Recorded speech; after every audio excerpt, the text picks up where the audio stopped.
Yeah, thank you for being here. And the floor/screen is yours. Thank you. Thank you all so much for the opportunity to share today. I've got a lot to share. So, and we're gonna kind of take a quick trip to law school. So, buckle up a little bit, but it's going to be exciting. So, hopefully you can hear me fine. I do have a guest here with me. That's who you see in the room as well. And Greg will be sharing around 11:30. So, local working groups, you've heard about them all morning. I would frame it as conservation districts' national infrastructure for locally led community engagement. It's one way to think of it. So throughout these slides, we're going to kind of reintroduce this concept. We're going to go into the directives and the law behind what we're doing here today, talk about these action plans, talk about the survey, talk about funding pools, and I'm going to share some success stories of our work over the last several years. So just really quick in case, yeah, and I think some things will be repetitive, but I think it's a good thing. So just so you know where we're at over the last 2 years and the next few years, we have an unprecedented influx of funding that will be channeled through the United States locally led conservation delivery system to implement climate smart, sustainable, regenerative conservation practices on private lands across the country. And our existing conservation district infrastructure allows community members to weigh in on natural resource funding, policy, and programmatic decisions being made at the local, state, and federal level. And so this really is an exciting day and an invitation to reinvigorate this process and really pilot something in Vermont in a more holistic way. So in general, the real value of districts is that we're a longstanding national infrastructure for community engagement. The vision and mission, I worked on a team for a little bit of time with NCPP and NACD, if those acronyms mean anything to you, which developed this vision and mission statement. So to have locally led, data-driven decisions being made. I think a lot of this was built off of Travis's work. So thank you for bringing your vision to Vermont, and a lot of other people too, of course. But so the vision being that impacted communities are meaningfully involved in natural resource decision-making, and the mission being that we're harnessing quality data to turn the voice of the community into actionable plans. So over the next several slides, we're going to go into this. Why is the locally led local working group process so important? I'm going to start with some general principles and some policy, and we're going to go into it. So right out the gate, I have to bring it to the principles of environmental justice that were developed back in 1991 by delegates to the first National People of Color Environmental Leadership Summit in Washington, D.C. So you might have heard of the 17 Principles of Environmental Justice. If not, definitely look them up. They're beautiful. But three stand out to me in this context, which you see here on the screen. Environmental justice demands the right to participate as equal partners at every level of decision-making, including needs assessment, planning, implementation, enforcement, and evaluation. Environmental justice affirms the fundamental right to political, economic, cultural, and environmental self-determination of all peoples. And environmental justice affirms the need for urban and rural ecological policies to clean up and rebuild our cities and rural areas in balance with nature, honoring the cultural integrity of all our communities and providing fair access for all to the full range of resources. Furthermore, another federal or a federal law that I'd like to talk about briefly is the Civil Rights Act of 1964, specifically Title VI, which dictates that no person in the United States shall, on the ground of race, color, or national origin, be excluded from participation in, be denied the benefits of, or be subject to discrimination under any program or activity receiving federal financial assistance. That's even $1 of federal financial assistance.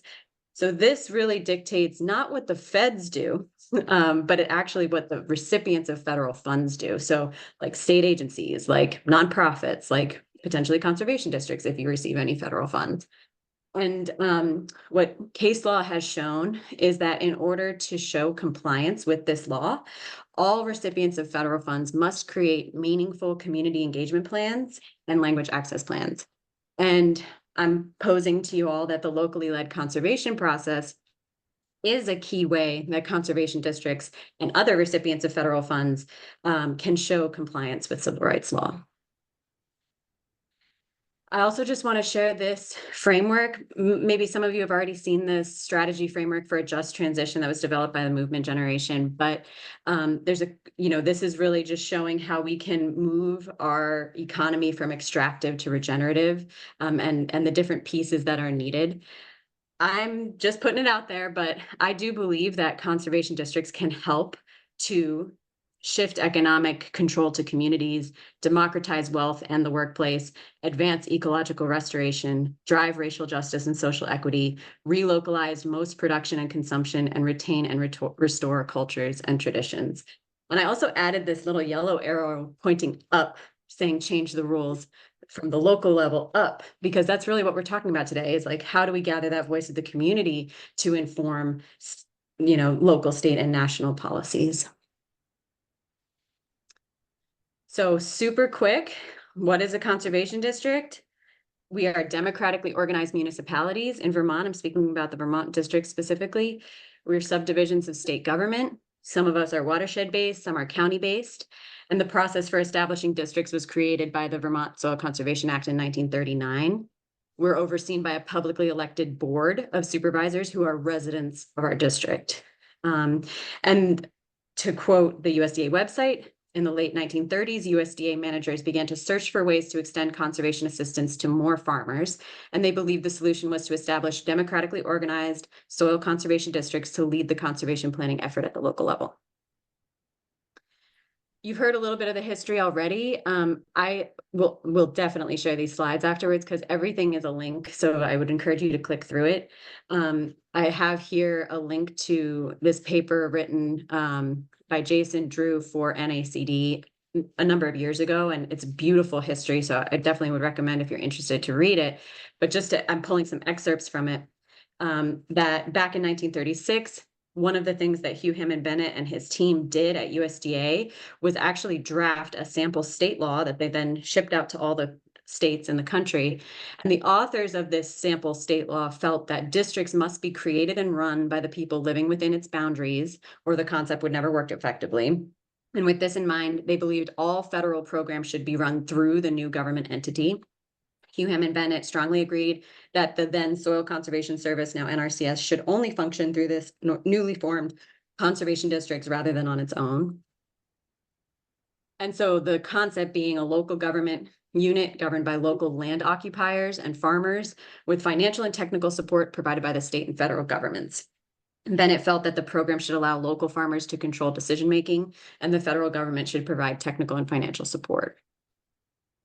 I'm not going into this, but just so that you know, we do have a database of all 57 states and territories conservation district laws that have them. So there's over 3,000 districts across the country. So I just wanted to let you know that this exists and we are everywhere. This local watershed-based government.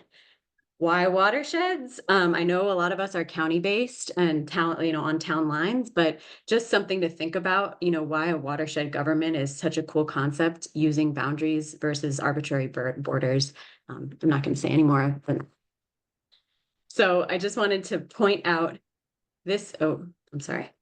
This is our state law, which I'm sure all of you have read. And it's really important, but this section in particular shows the powers of the supervisors. So, someone like me, my bosses, my 5 elected supervisors over the district.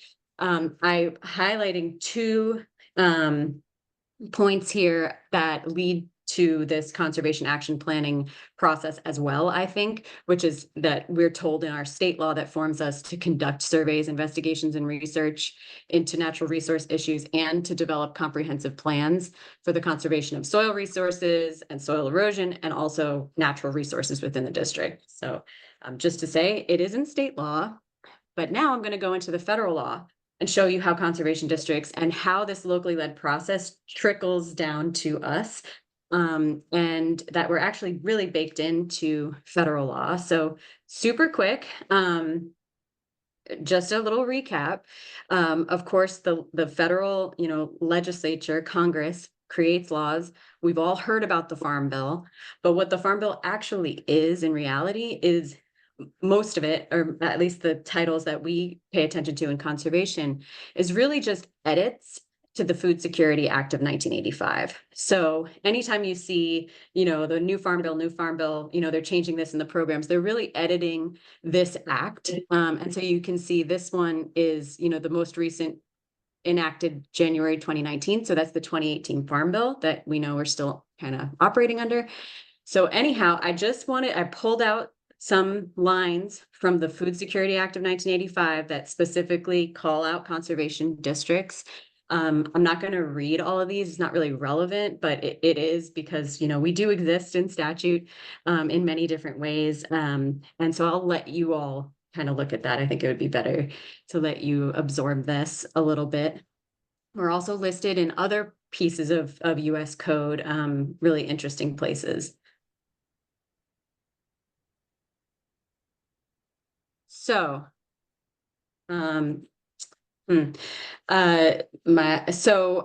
you'll notice here, I'm sorry for switching back and forth I'm gonna go through the conservation district's role as defined in federal law, rules, and guidance. So we're starting with the law, right? Then after the law is passed, it gets codified. And so now we have the United States Code, which is the federal law. After it's passed, lawyers turn it into code. And so Title VII is the agriculture code. And if you go all the way down into, this section here, this is where it really defines the NRCS's role. And I just pulled out a little section. It's actually on the first page of the NRCS's code that talks about this local process, basically. And so, for instance, in carrying out programs like EQIP, we'll just say, acting on the recommendations of NRCS with the concurrence of FSA, they issue regulations for programs. So NRCS and FSA create rules for programs. Then number two, NRCS works with FSA at a state and local level to inform the programs. And these are my summaries, could be misinterpreting, but from how I understand it, this is what these words mean. Number three, NRCS works in cooperation with the conservation districts. And so you can see here, in cooperation with the soil and water conservation districts or similar organizations established under state law. So they're recognizing this isn't a federal thing, that's a state thing, but they're supposed to work work with us in cooperation with us. Number four, ensuring that the officials of the county and area committees, meaning and if you go into this code, it's like the FSA county committees, meet annually with the officials of districts or similar organizations to consider local conservation priorities and guidelines. So state and county committees must meet annually with the districts. And when I say must, I mean, it says ensure. So, that's really, they're referring to the Secretary of Ag, and Travis is sort of the designee in the state for that role. And then finally, take steps to ensure that this process doesn't interfere with the effective delivery of such programs. So if this is taking more time than it's worth, that's not a good thing. So we went through the law, now we're in the rules. So the interesting thing that happens is the legislature writes the law, and then they actually delegate their authority to the executive branch to implement the law.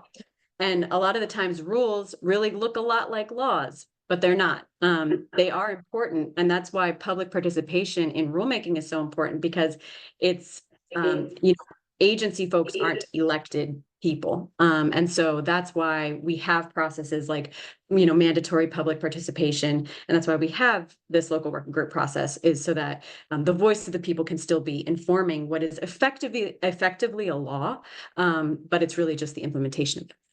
So I pulled from our Code of Federal Regulations that goes through the State Technical Committee, and you've heard about this already, but just so that you know, the rule is that the State Technical Committee provides information analysis and recs to USDA, to Travis and the team at USDA on priorities and criteria for conservation activities. And this group is advisory in nature. USDA doesn't have to do what they say, but they will give strong consideration to their recommendations. And then, interestingly, letter C here says the STC will review whether local working groups are addressing state priorities. I think that wording is interesting. I would like to like if it, I think that really it's kind of backwards a little bit, but I think that state priorities, need to be checked against what the local work groups are saying. So again, it's like, this is a rule, this is not the law, rules can be changed, but it's just a little funky when I interpret that. It comes out a little weird to me, but that's what it says. So again, we're staying in the Code of Federal Regulations. Next part is the subcommittees and local working groups. So it's spelled out here in the code. And basically what it says is that local working groups are standing subcommittees of the State Technical Committee, as you've heard already. Local working groups will provide recommendations on local priorities and criteria. The NRCS State Con will may assemble other subcommittees to analyze specific issues like we have in Vermont. And then the rule here goes into the composition of your local work group, which I'm going to go into on the next couple slides. I do point out here that the toolkit that was provided by NCPP has I think a pretty critical error here. It's a good toolkit, and I have links to it in this, but I only bring it up because I flagged it and I was surprised by the response. So I'll go into it on this next slide. So the composition of your local working group from the rule, if you didn't read it on the slide before, is agricultural producers representing the variety of crops and livestock raised within the area, forest land stewards, non-industrial private forest landowners and stewards, the conservation district officials, who are the default chair of the local working group, and then other professionals, be they governmental, educational, other people who have an interest in natural resource conservation. Of course, it's important to note that if the local conservation district is unable or unwilling to serve in this role as chair, the NRCS district conservationist fills that role. And the inconsistency that I point out is really that in the toolkit provided by NCPP, they actually don't list agriculture producers. I'm not going to go into it, but they actually take they kind of skip A and they go right to B, and they list out just like the professionals, like the governmental professionals and stuff like that, and they're missing farmers. And it very clearly says here that the local working group will be composed of conservation district officials, agriculture producers, and I've brought that up, and I was surprised that actually a lot of folks think that farmers shouldn't be on your local work group in a national way. I'm not saying anybody here thinks that, but I was really surprised when I started to hear that, and I just don't agree. So I'm going to carry on. So this was rules, right? We went through the law, we went through the rules. Now we're in the guidance documents, which Felixia shared a bit about earlier. And the guidance documents are, how the rules are interpreted in reality. Like, how does the agency staff people actually do their job, and how do we interact with them to do their job? Guidance ain't law, but it's our agreed upon, it's just how we agree to work together, basically. Guidance can change, of course. I always say this, I want to meet whoever wrote Part 500, Subpart A. I think they're great. They did an amazing job, and you all have it in front of you, so I won't click these links. But these are from the guidance manual that NRCS operates by. These are just screenshots of those documents, just to give a taste, but I know you all have it right in front of you, but and these are also linked here. It was very exciting when I first saw these like 3 years ago, because it was finally, very clear and plain what we're supposed to do, and thorough. So a little bit from the guidance documents around local work groups, from section 501, local work group representation should be diverse and focus on agricultural interests and natural resource issues existing in the local community. Participation should include individuals from historically underserved groups, including but not limited to women, persons with disabilities, socially disadvantaged, and limited resource groups. And actually what our guidance document says is that to become a listed participant of the local working group, individuals or groups should submit a written request to the chairperson detailing their interests and credentials for serving on the local work group. So this makes it a little bit more formal, I think, than what a lot of us even do right now. I know I definitely cast a wide net for my local working group, but I think it's curious, and I think it's something we could talk about, is like, what are the virtues of having sort of that set group that you call upon every year? Of course, we have those people a little more informally than actually keeping them as a listed member of the local work group. So, taking this, meeting, this like one-off, once a year meeting to the next level, our guidance document really lays out that we need to have these local conservation needs assessments, which are comprehensive evaluations of the condition of the area's natural resource base and the basis for the long-term planning, the conservation action planning that we're tasked with developing. So this plan is resource-based, not program-based. The toolkit that NCPP made has really good resources for starting to think about this plan. That one's a heavy lift to do well. Then we have the Conservation Action Plan. I'm going to talk about that a little bit more in a minute. And then I know Travis is going to kind of put that all in context here. So the Conservation Action Plan, as you know from Part 500, community stakeholders with the leadership of the district plan for the needed programs and services to address the problems identified by their needs assessment. So here are, straight from the guidance document, this is what should be in your conservation action plan: identifying priorities, identifying programs and services needed, setting objectives, identifying the responsibility for action, identifying technology needed, and identifying need for new programs or processes to address problems that aren't covered by existing programs. So why is the local working group process so important? Because it's our mandate, actually. Like, it's important that we do it because we're told we have to do it. This is actually kind of our purpose for existing. So that's why, just like, no matter what kind of funding we get, we're very heavily invested in this process. It's kind of the only instructions that we get at a conservation district level. So I think, we just all have to follow the rules. So now we're going to go into how it all gets done. And these are going to be using examples from our work in White River and a couple other examples from other places as well. So I'm about to click on this link. Bear with me for a second. Don't get scared. It's a crazy flow chart. And I'm really grateful to Greg for creating this as we were talking with him, Greg from who we're going to hear from in a little bit. But this really is actually very helpful. And I'm going to zoom in a little bit and kind of walk through, and I'm going to keep coming back to this as I go through the next few slides. So you'll start to kind of get, intimately familiar with this flow chart.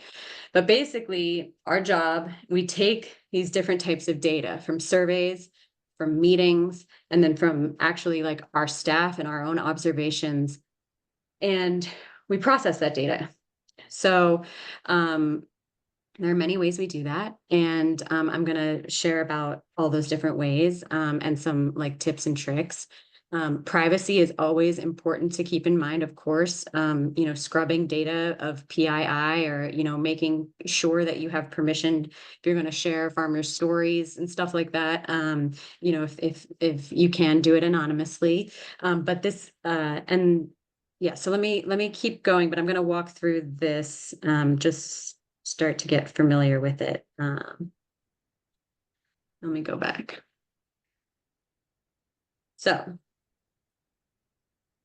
the survey. This is, I know a lot of you have run local working group surveys, and we all do it like on Google Forms or, just different ways. And the data kind of like doesn't feed into itself over time, and, it's all dispersed, and we all make up new questions every year. So in an attempt to, simplify that process and also have something that's usable across the country potentially, This survey was created with a lot of input from NCPP, and actually, I think, Travis, it's based off of a lot of your questions that you were asking out in Hawaii. But I'm going to click this link so that you see at 11:30, we're going to really go through this tool survey stack and the virtues of it and why open source technology is a good thing for us to back. But so this is the basic survey. It's 2 pages. The cool thing about this survey is that you can actually add your own questions as well. So if you're not totally satisfied with these questions, you can add your own as a supplement. So, page 1, if you're filling it out as the district, it was designed to maybe be a repository of the local work group data as well. This question does pop up about Title VI compliance, and just as a way to gather that kind of data, but this is the real survey. So it's 7 questions. Name 2 or 3 things you love about your community. And then what is your vision of the future of your community as it relates to the following: agriculture and food security, and natural resources in the environment?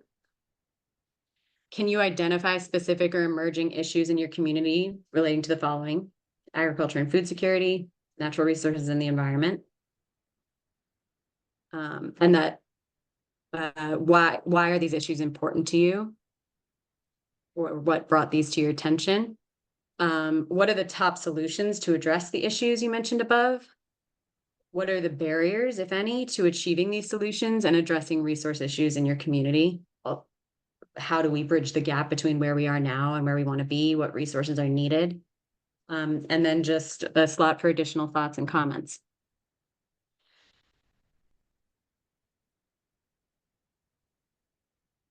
So the survey data analysis portion of the job. In 2024, we ran this survey in White River and also on the island of St. Croix.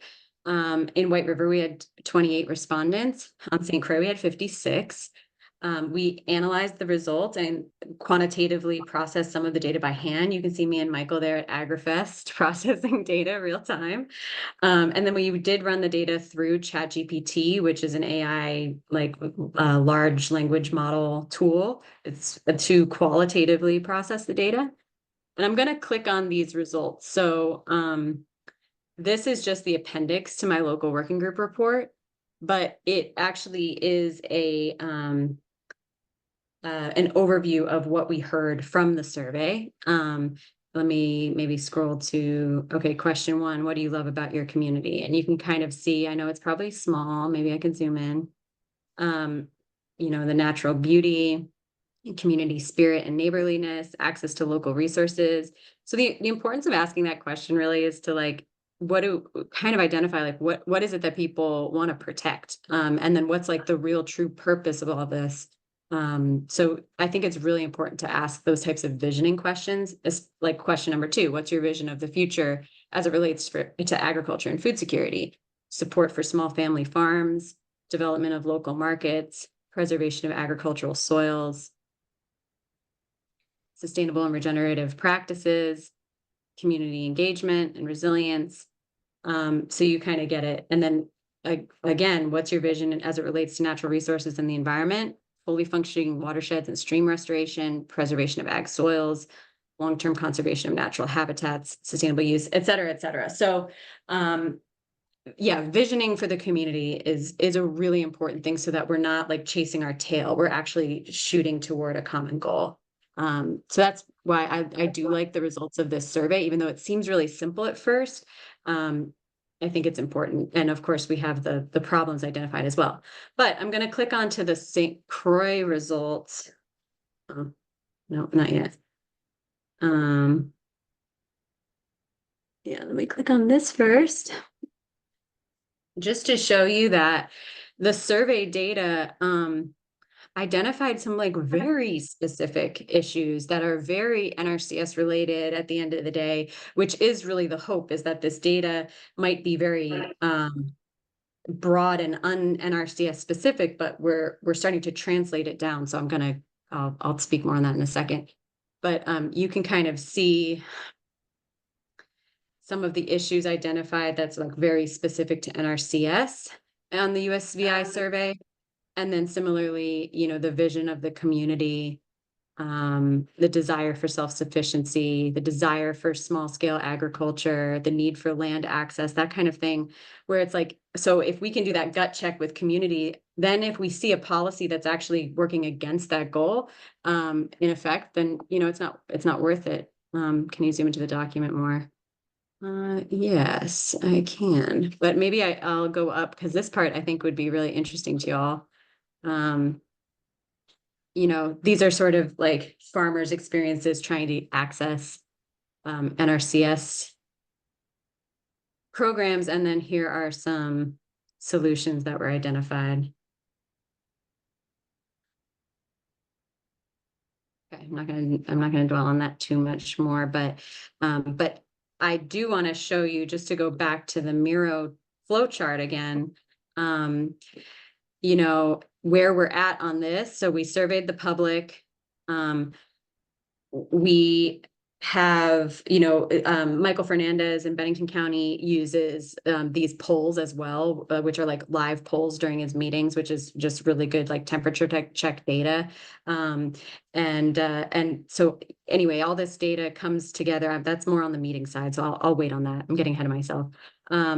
So like I said, this raw info, and I'll go through this a couple more times on the other steps, but this raw info goes into, you know, a document. We then do that human review on that document, and then we go into the LLM, which is the large language model, which is, and you know, we use ChatGPT to summarize that information. And then we add the human element in again. You can't just take whatever the computer spits out. So I'm going to talk about that a little bit more too. That's like the beginning of how we generate our report. So next, so the actual meeting, right? So that was the survey, now the meeting. In 2024, our district held 2 virtual public local work group meetings in February. One was more focused, farmer focused. One was more technical assistance provider focused. People were welcome at both, but we did change the questions up a little bit. We actually held the farmer meeting first, and then we processed the data and shared it out for the TA providers the next day to reflect on. And we couldn't have done it without AI. But so the questions for the farmer meeting, I have them listed here, but we asked them to share stories about their community at its best. What emerging issues of concern do they have? What infrastructure or business support do they need to be viable and sustainable? If then we ask them very specifically, if you could create a funding pool just for your community, what practices would you want to see funded? What geographic region would you like to see focus in? And then we asked them, if you could pass one law or create one program to help farmers in Vermont, what would it be? And then the questions for the TA providers really are, you know, well, you see them here. What challenges have you observed in the farming community this past year? What natural resource concerns were most pressing? What specific changes would you like to see in our conservation delivery system? What type of infrastructure investment do you feel is needed? What conservation practices would you want funded in a local funding pool? We recorded those virtual meetings with an Otter AI, you know, that's the one that we just happen to have available, and it's free. I think there are probably better tools, but that is what we used this year to transcribe both meetings. But we also staffed the meetings with note takers.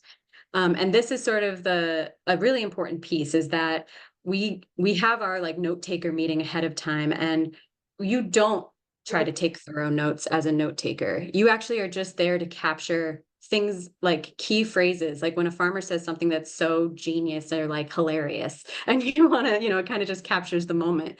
You write that down. Emergent themes, as you're like hearing people talking, and you as a professional are saying like, they're all really talking about farm viability, but they're not saying it, for example, or food security, but they're not really saying it.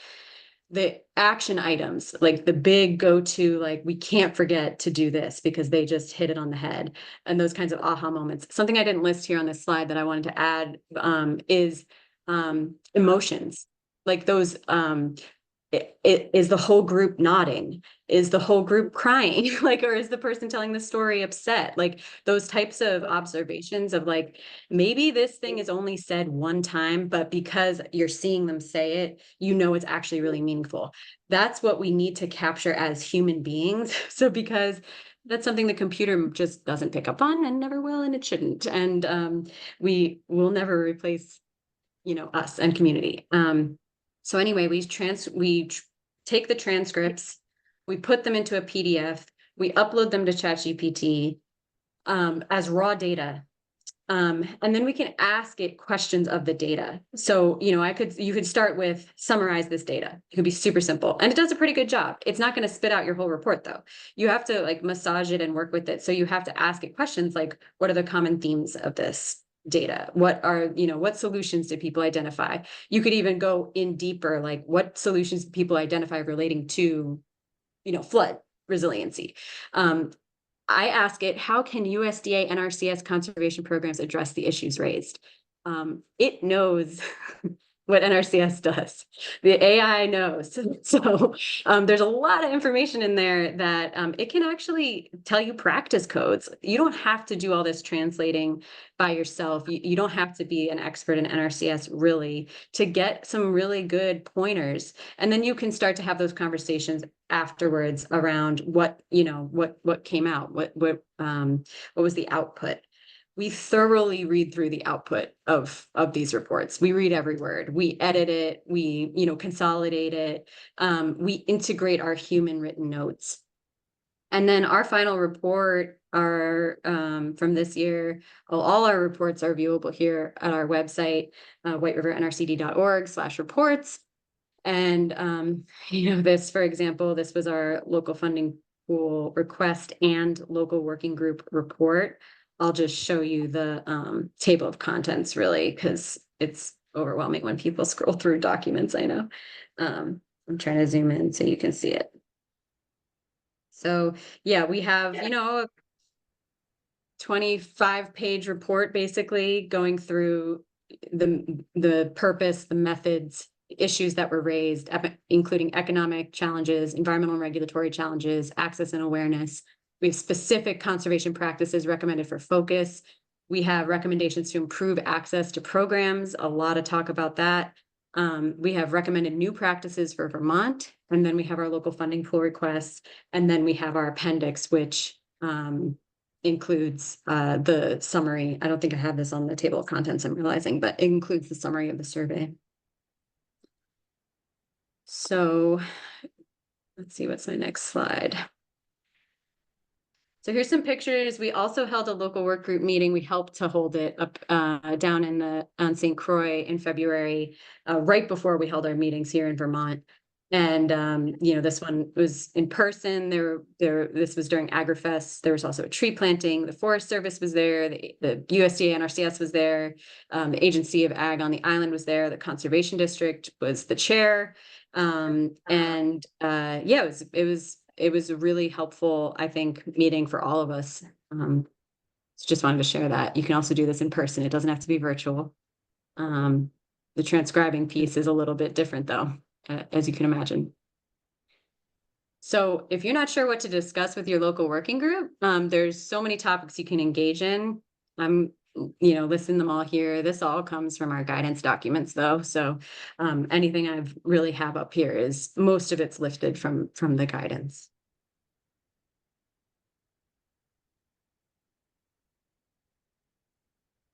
So just going back to the Miro chart one more time,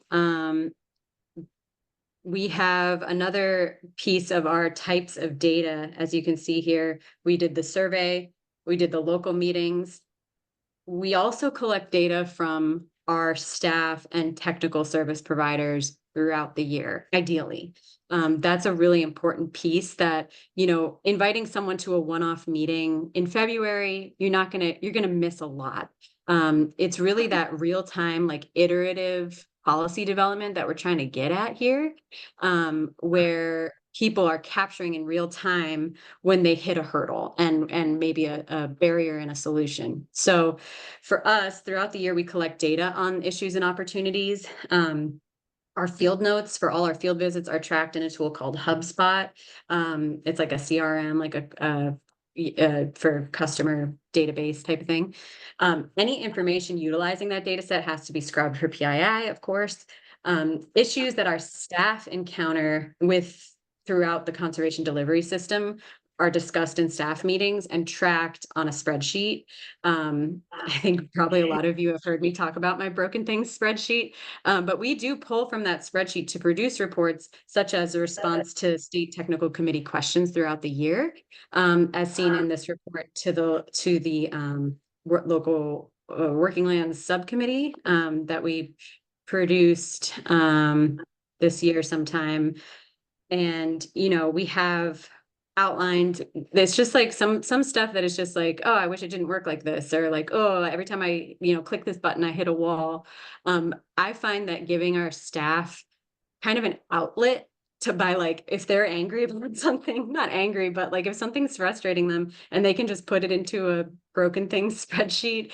And then there's a tab for solutions. So it's like, if you wish it worked a different way, how would you want it to work? It's really important. I think it kind of diffuses stressful situations as well. It gives people kind of an outlet. But you can see we have inputs on equip, we have inputs on the tools, cart and CD. We have, some ranking issues that came up. And then there was a question asked at the meeting that we went back and had more conversation about, like, which practices should be top 10. And we had to go back and really think about it and talk about it. So anyway, reports like that can be generated if you're tracking the data. And also outreach is conducted to other service providers, like, let's say, people who build fence, to try to gather that information on cost data. If we can send it, like, basically receipts, but if you can get a good, build the case for why the NRCS payment rates should go up, they really need that proof from the local level. So that's another thing that you can start to capture from people who work in your region.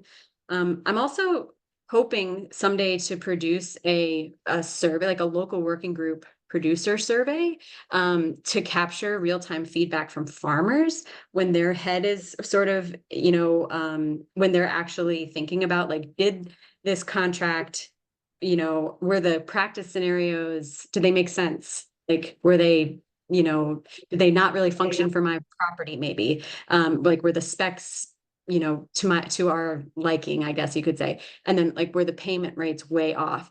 I think we need to gather that data from farmers, like, when it's fresh in their mind and not in February, on a random day in February. So hopefully there's some kind of way, when they get the check from NRCS, we could be asking them, could you fill out this local work group survey about your, experiences? So,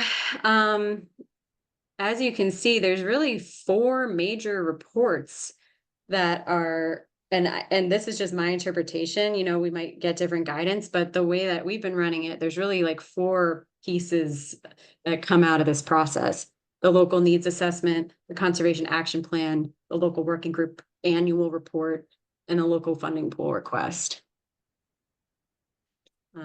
You can see all our reports here if you want to see. This template I'm supposed to share with you all. I know you guys are getting this, or it's going to be released. This is my draft, and I think there's a different draft that's going to get shared with you. But I did, because there was, like, I searched high and low across the country for a conservation action plan draft, like a template, and I hadn't found any. And so I just created one using the guidance document as our guide. But I broke it down across the different resource concerns: the SWAPA, he, soil, water, air, plants, animals, humans, and energy. So that's what this like template that you're going to get is, and how it was created. I don't think it's, you don't have to use it, I'm sure, but this is what I put together. We have not finished our conservation action plan. It is a very expensive document to put together. So we have a draft. I don't even know if I would call it a draft. We have like a bear of a document that so many of my staff members and board members have had a hand in, and it's not done. So we're working on it. Our conservation needs assessment, we do have available on our homepage. And I don't love it. Like, I really want to redo it. We didn't have any money for it, and I just assigned a staff member to like take their best attempt at writing it. But I did the same thing with the local needs assessment because I'm like, okay, it's in our statute, we're supposed to do this. It's in these federal documents, we're supposed to do this. So let's at least do it, because really you're not technically supposed to have an action plan unless you've done the evaluation of resources. So that's what we have on our homepage. Again, it's broken up into soil, water, air, plants, animals, humans, and energy.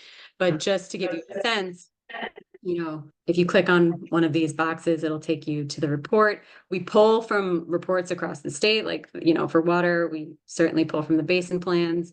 For energy, we pull from, you know, all these different energy plans and climate plans, and there's so many plans. So this is kind of the place where we've pulled them all in to consolidate them to address, you know, a little like holistically, what's at stake here. The human section excites me. Humans as a resource concern, I think is, it's like maybe underdefined, and underutilized a little bit, because, you know, humans are really important, but, the human portion of our local needs assessment, is really where we break down our demographic data just to get an understanding of like, who are the residents of our district, the occupiers of land that we are supposed to be serving. And that's the start of a meaningful community engagement plan. It's the start of a language access plan. You have to know if you have, you know, even like 2% of your community speaks Spanish or French, like you got to know that. Otherwise, you're not going to know how to talk to them and give them important resources. And that's what we need, is like equal access to resources, information and resources. So, so our human section is the one that, I am also excited about from a food security standpoint, to give us a sense of like, who are we really trying to feed if we're trying to meet our staple needs locally and protect against future famine, which is like the top line item of our conservation action plan based on what we're hearing from the community. Then we need to understand how many people we're trying to feed. So I went through, let's see, I went through all of this, the survey, the meetings, the field staff data. Here are different ways that we're tracking it: HubSpot, Otter, you know, the survey stack, these polls that, like Michael Fernandez, I gave the example, he uses them in his local work group meetings, like real-time temperature checks, the public, you know, satisfaction survey. All that data gets processed again by humans, by computers, and then it gets put into these handy little plans, and reports. And to take it back here, you know, I think of the conservation action plan as a 5-year plan with a 50-year vision. Just like a simple way of thinking of it, I guess. So yeah, it's a really big deal. It's an important document for sure.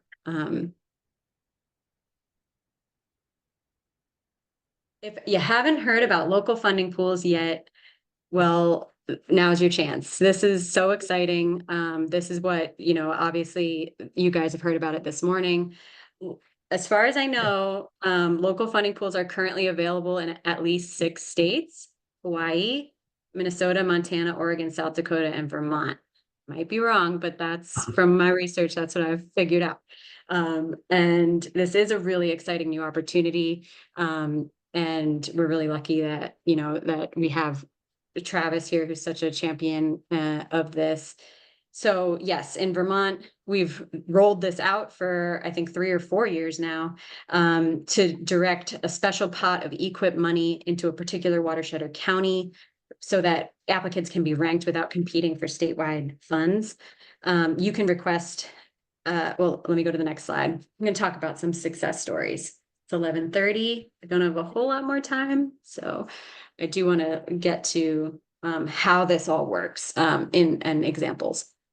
In fiscal year 23, we asked for 30K for basically energy audits. We saw that as a need in our community. It was, you know, a requirement in order to get additional energy funds.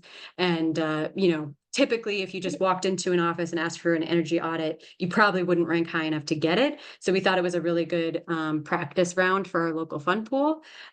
We were oversubscribed for that funding pool. In fiscal year 24, we asked for 150K for quote unquote community scale agriculture practices. We were oversubscribed for that funding pool as well, happily.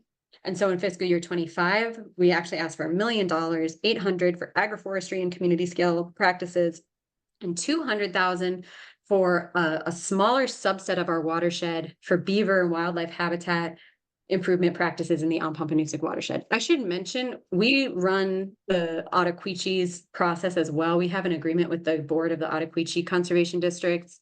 So we actually are running it in both places. Just so that y'all know, that's why it's both. The top, we do it together. I guess I do want to share our announcement on our website is a really good place if you haven't seen it, where this is how we announced it to the world that this funding was available. As Travis mentioned, it was a super tight timeline, but I think we did get a lot of applications. I'm a little nervous about our mini one because, that really requires a lot of targeted information sharing to get landowners signed up. And so we'll see how that works. But yeah, we basically on our website, we have this eligibility information and how to submit an application. And then we listed out the practices that are included in the pool and then the Ompompanoosuc watershed map.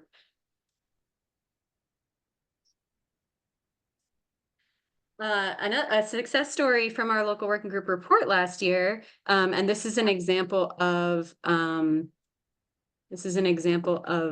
this moment in time when we write these reports. I don't really know how to use this tool, to be honest with you.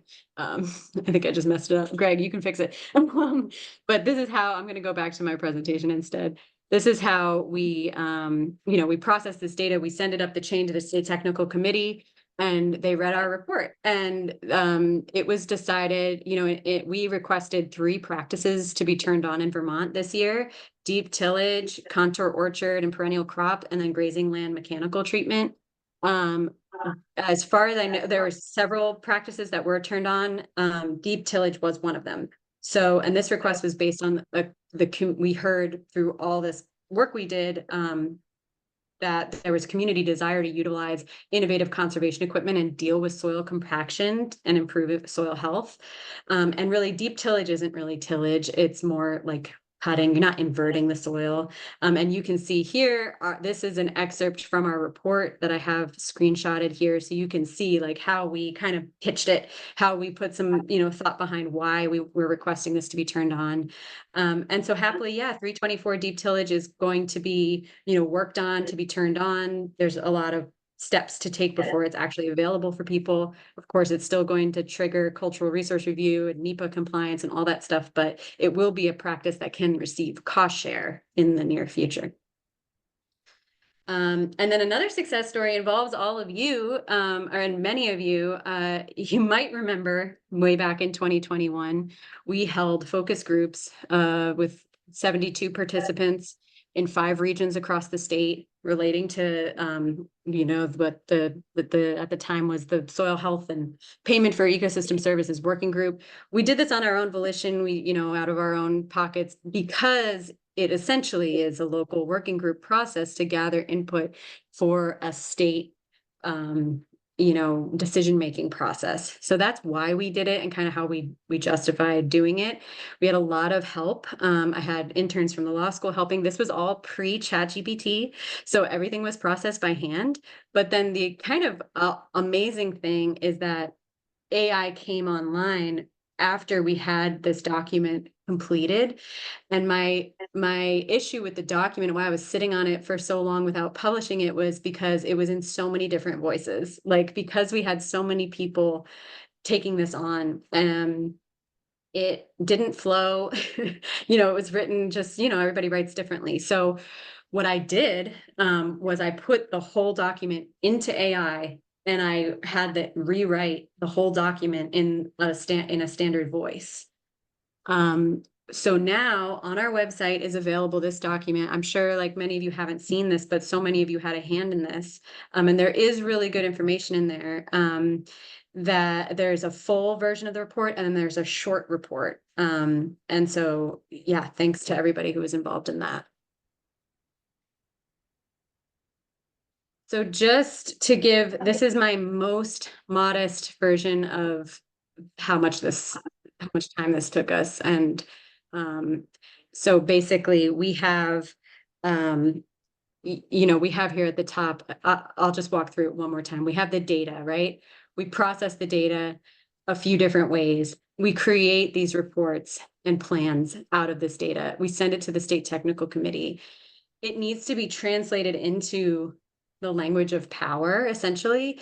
And so that's where, the district is really important to kind of be that bridge between, okay, I hear the community talking in this lingo. How can I turn this into lingo that speaks to what NRCS needs? And so that's really our job. And that's really why, this part where we translate it to NRCS and then they make decisions with it.